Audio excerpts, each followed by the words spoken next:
Hello friends, welcome to my channel. Sunday காலையிலையே ஃபேமிலியோட கோயிலுக்கு போகலான்னு கிளம்பியாச்சுங்க. எந்த கோயிலுக்கு போனோம்னு பார்த்தீங்கன்னா, சென்னை பெசன்ட் நகரில் உள்ள அறுபடை முருகன் கோயிலுக்கு தாங்க போயிருந்தோம். கடற்கரை ஓரத்தில் ரொம்ப அழகாக சூப்பராகவே இந்த கோயில் இருக்குங்க. நம்ம வீட்டிலேருந்து ஒரு 20 நிமிஷம் காரில் ட்ராவல் பண்ணால் அந்த கோயிலுக்கு போயிடலாங்க.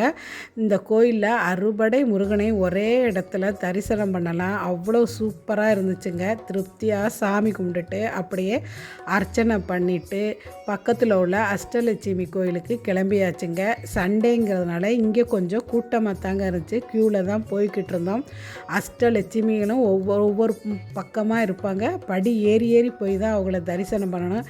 அப்படி படி ஏறி மேலே வரவும் கடற்கரை வியூ பாருங்கள். பார்க்கவே எவ்வளோ அழகாக இருக்குன்னு. கடற்கரை ஓரத்தில் இருக்கிறனால காற்று அவ்வளோ ஒரு ஜிலுன்னு வந்துக்கிட்டு இருந்துச்சு. வெயிலுடைய தாக்கமே தெரியல. நாங்கள் வந்து சூப்பராக திருப்தியாக சாமி கும்பிட்டாச்சு. அஷ்டலட்சுமி மட்டும் இல்லைங்க, இங்கே பெருமாள் சந்நிதி இருக்குது, சக்கரத்தாழ்வார், ஆஞ்சநேயர், குருவாயூரப்பன் சந்நிதின்னு எல்லார் சந்நிதி இருக்குது.